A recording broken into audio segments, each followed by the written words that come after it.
السلام علیکم ورحمۃ اللہ وبرکاتہ۔ الحمدللہ کفا وسلام علی عبادہ الذین اصطفى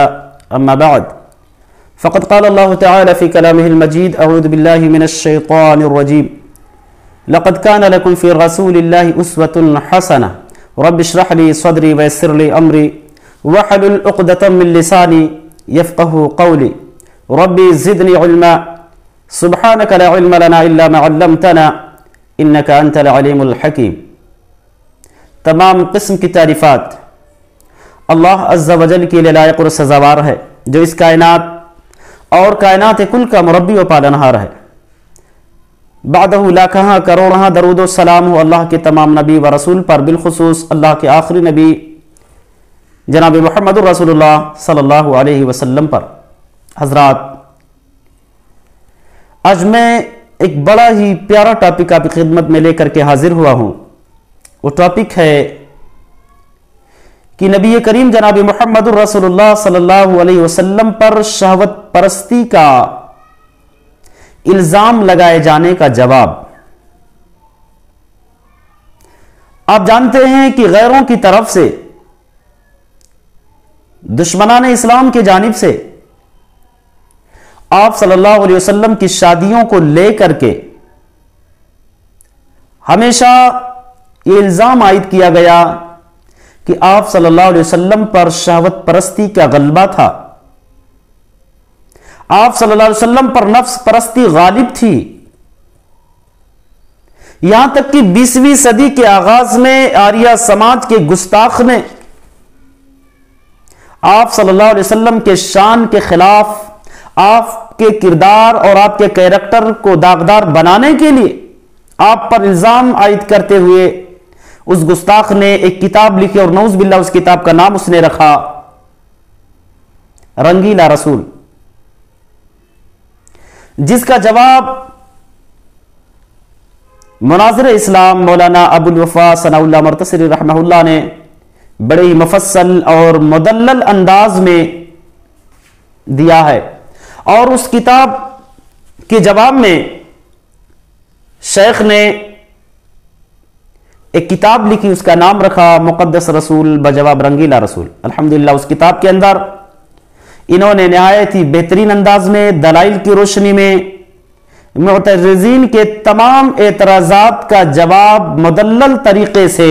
اطمینان بخش طریقے سے جو دیا ہے۔ حضرات، دشمنان اسلام کے جانب سے جو بھی آپ صلی اللہ علیہ وسلم کی شادیوں کو لے کر کے کہے جا رہے ہیں، کہے جاتے رہیں گے، ان کے تمام اعتراضات کا،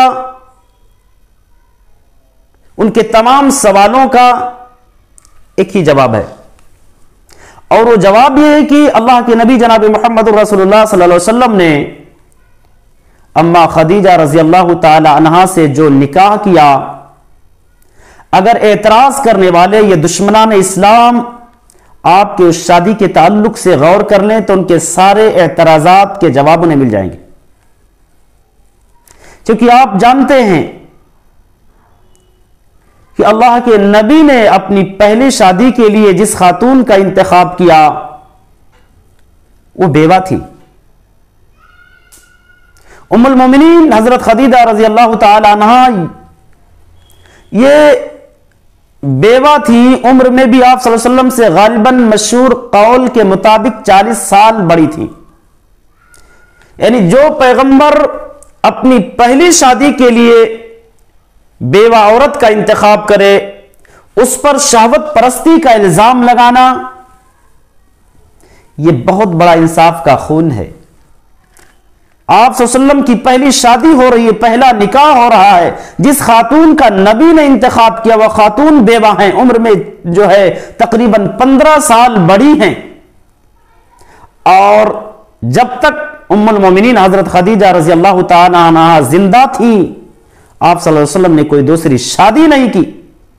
اور جس وقت آپ کا انتقال ہوا یعنی حضرت خدیجہ کا، اس وقت اللہ کے نبی کی عمر جو تھی وہ 53 سال تھی۔ گویا کہ اللہ کے نبی نے پوری جوانی ایک بیوہ خاتون کے ساتھ، ایک بوڑھی عورت کے ساتھ گزار دی۔ لہذا ایسی شخصیت پر، ایسے پیغمبر، ایسے نبی پر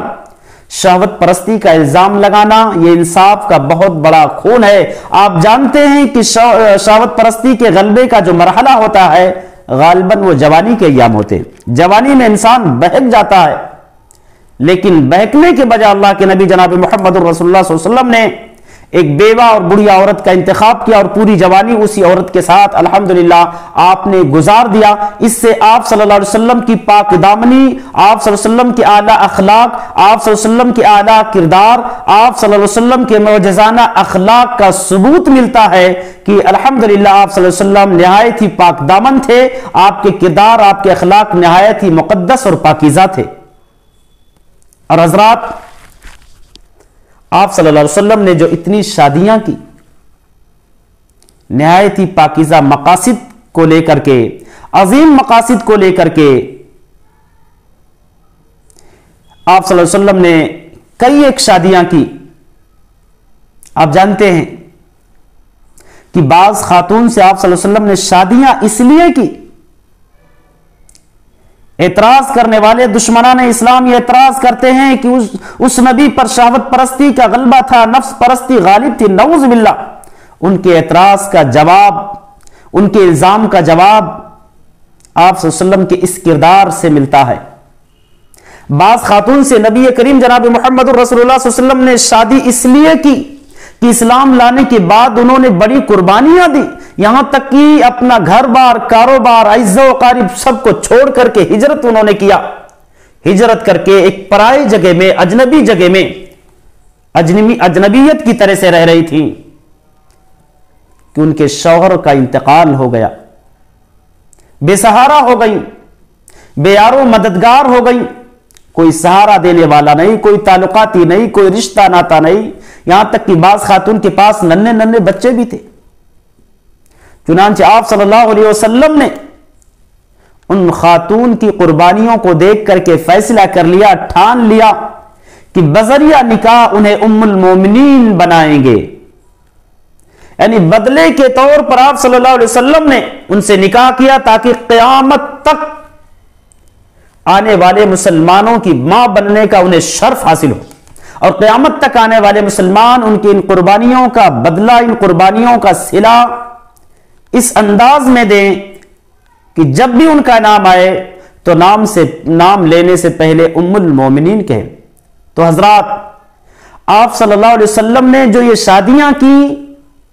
ان شادیوں کے پیچھے بہت ہی پاکیزہ مقاصد تھے، بہت ہی عظیم مقاصد تھے۔ ان عظیم مقاصد اور پاکیزہ مقاصد کو لے کر کے نبی نے بہت ساری شادیاں کی، جیسے ام المومنین ام حبیبہ رضی اللہ تعالیٰ عنہ کو آپ دیکھیں گے، اگر ان کے شادی کے بارے میں آپ جانکاری حاصل کریں گے تو آپ کو معلوم ہوگا کہ ام المومنین ام حبیبہ اپنے شوہر عبید اللہ بن جحش کے ساتھ سرزمین مکہ سے ہجرت کر کے حبشہ گئیں۔ اجنبی جگہ میں ہیں، اجنبی ہیں، کوئی رشتہ دار نہیں، کوئی تعلقاتی نہیں۔ وہاں جانے کے بعد ان کے شوہر عبید اللہ نے بہت بڑا دھوکہ دیا، انہیں نصرانیت قبول کر لیا، کرسچن بن گیا، مرتد ہو گیا۔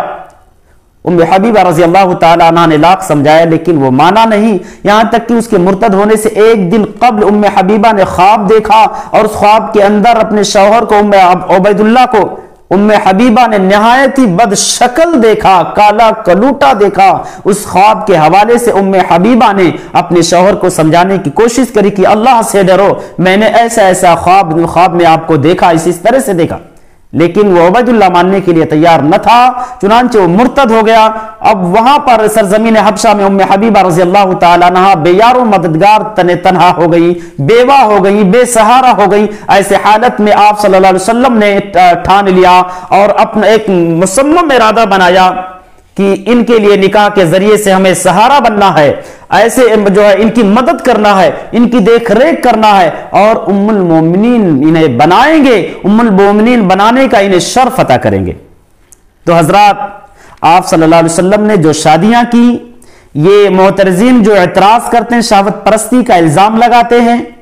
یہ ان کے الزامات، یہ ان کے اعتراضات بے بنیاد ہیں۔ الحمدللہ ان شادیوں کے پیچھے نبی کریم جناب محمد رسول اللہ صلی اللہ علیہ وسلم کے بڑے ہی پاکیزہ مقاصد تھے۔ ہم اللہ سے دعا کرتے ہیں کہ پروردگارہ